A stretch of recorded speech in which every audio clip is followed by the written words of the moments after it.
गोखले इन्स्टिट्यूटच्या माध्यमातून महाराष्ट्रामध्ये आता सर्वे सुरू आहे। तो सर्वे सधन लोकांचा आहे, सगळ्या जातीच्या लोकांचा सर्वे सुरू आहे। तिथं जात नमूद करायचे आणि मग त्याच्यातून त्यांना आकडेवारी सापडणार आहे। ज्या गोखले इन्स्टिट्यूटच्या माध्यमातून तुम्हाला आठवत असेल 2014 नंतर माननीय फडणवीस साहेब मुख्यमंत्री झाले, त्यांनी ज्यावेळेस आरक्षणाचा परत सर्वे सुरू केला होता त्यावेळेस सुद्धा गोखले इन्स्टिट्यूट होतं जे मराठा आरक्षणाच्या विरोधात होतं। हाती चले बाजार, कुत्ते भोके हजार। कुत्रे एवढे भुंकायला सोडलेत काही लोकांनी, ते पाळलेले, ते हेंद्र्या तोंडाचे आहेत, ते अत्यंत विक्षिप्त दिसणारे आहेत, तिरळ्या डोळ्याचे आहेत किंवा अत्यंत घाणेरड्या मानसिकतेचे आहेत। ही सतत भुंकत राहणार, कारण तुमचं जे कर्तृत्व आहे ते तुम्ही सिद्ध केले आणि ते कर्तृत्व क्रेडिट तुम्हाला मिळालं नाही पाहिजे। तुमचा संघर्ष, तुमचा त्याग, तुमचं आत्मसमर्पण एवढंच नाही, तुमची निष्ठा, तुमची प्रामाणिकपणा ह्यांच्या घाणेरड्या मानसिकतेला घोडा लावते। त्या घाणेरड्या मानसिकतेला अक्षरशः चिरडून टाकते संवैधानिक मूल्यातून, लोकशाही मार्गातून। कारण ही घाणेरडी मानसिकतेची लोक तुम्हाला कायद्याचा धाक दाखवून जाणीवपूर्वक अशी भेडवण्याचं काम करते। म्हणून हत्ती हत्तीच असतो, हत्ती ताकदीनं चाललाय, ताकदीनं चालत राहील सुद्धा, पण त्या हत्तीला डिवचण्याचं काम होतंय। मी नाव हत्ती कोण आहे ते सांगेलच तुम्हाला लक्षात आलं असेल। आरक्षणासाठी संघर्ष सुरू आहे, मराठा आरक्षणाचा संघर्ष सुरू आहे, धनगर आरक्षणाचा संघर्ष सुरू आहे। समाज ताकदीनं पेटलाय, एकत्र मिळून लढतायत, एकत्र भूमिका मांडतायत, सगळं हे झालंय। आता हे समाजाला न्याय मिळवून देण्यासाठी निघालेले सगळे समाज बांधव हत्तीसारखे वागतायत, परंतु त्यांचं चाल मात्र ते अत्यंत प्रेमळ आणि चांगल्या पद्धतीनं भूमिका मांडतायत।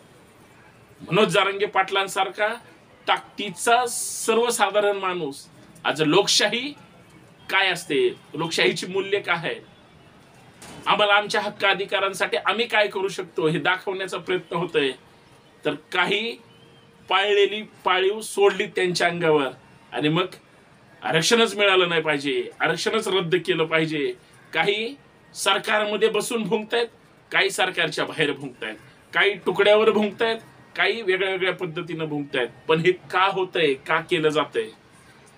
मला प्रश्नच पडलाय की हे सगळं कोण घडवून आणतंय, त्यांचा उद्देश काय, त्यांची इच्छा काय, त्यांची राजकीय चाल काय, मिळूच द्यायचं नाही।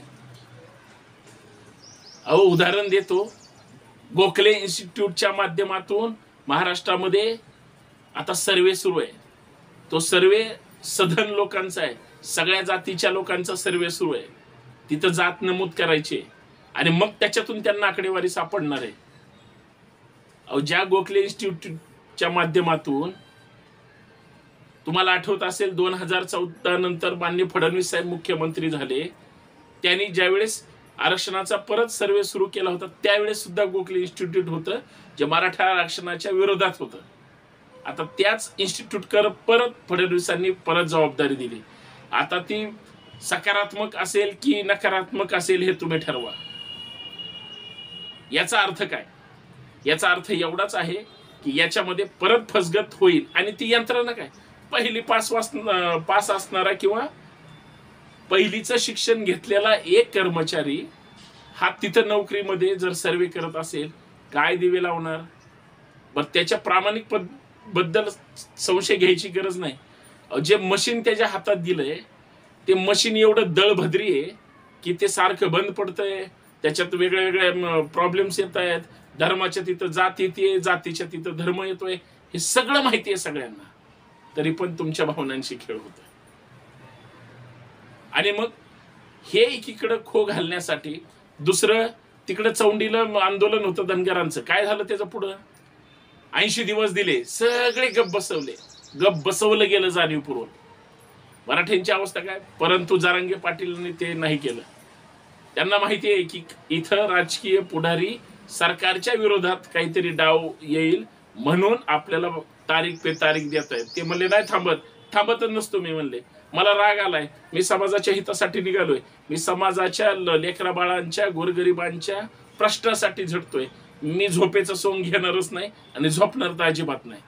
याचा अर्थ मी जागा राहणार आहे आणि सरकारला पण जागा ठेवणार आहे. तेवढं बरोबर काम जरांगे पाटलांनी केलंय. बरोबर ह्यांना भुंगे लागले. लगेच काही पाळीव प्रसिद्धी पाहिजे ना. हे हत्ती चाललाय रस्त्याने, एकदम डवलत चाललाय, तो त्याच्या आणबाणी शाननी चाललाय. ही पाळलेली कुत्री प्रसिद्धीसाठी, मीडिया समोर येण्यासाठी, माध्यमांसमोर येण्यासाठी, काहीतरी कोल्हेकोई करण्यासाठी हे काय करतात, क्रॉस जात आहेत, वेगळं काहीतरी करतायत आणि इथंच घात होतोय. मित्रांनो, घात असा पण होतोय, काही समाजातलेच लोक आम्हाला असं नाही पाहिजे, आम्हाला तसं नाही पाहिजे, आम्ही आता खाली येणार का, पहिल्यापासून ह्यांची हीच कोल्हेकोई सुरू आहे. अरे पण असं करायची गरजच नाही ना. ज्याला मिळतंय त्याला घ्यायचंय, ज्याला मिळत नाही त्याला ज्याला घ्यायचं नाही त्याने घेऊ नये. कोणीच तुमच्या पाठीमागे लागलेलं नाही की हे तुम्ही घेतलंच पाहिजे.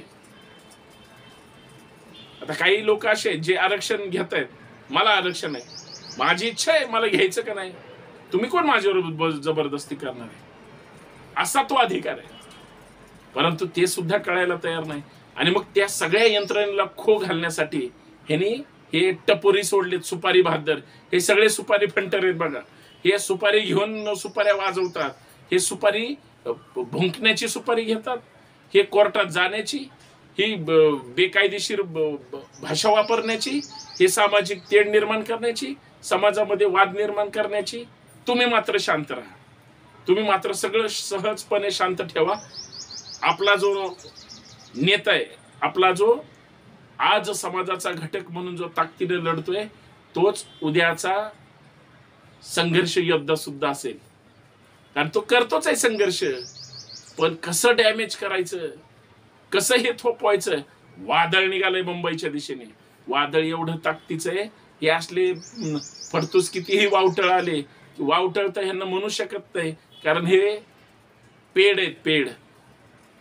त्यांना एकच सांगायची गरज आहे, भाडे के बुलडोजर पे बैठे किराए के टट्टू, दम है तो बडा आगे आजा सामने. मग बघू काय करायचं ते. पण हिम्मतच नाही, येऊ शकत नाही. हा फक्त वाद लावण्याचा कार्यक्रम आहे, त्यापासून सावध राहिलं पाहिजे. बाकी आपलं आपलं काम करा, संविधानिक मार्गाने, कुणालाही न दुखावता, कुणाविषयी वाईट साईड न बोलता आपल्याला हा लढा जिंकायचा आहे असं प्रत्येकाला वाटतंय. आणि बाकीचे इतर सगळे समाज बांधव तुमच्या पाठीशीच आहेत. अजिबात कोणाचं काय म्हणजे विरोध असायचं कारण नाही. जाणीवपूर्वक राजकीय षडयंत्रापोटी बरेच निगेटिव्ह खेळ सुरू आहेत, त्यांच्याकडे फक्त लक्ष देणं गरजेचं आहे. जय जिजाऊ, जय शिवराय.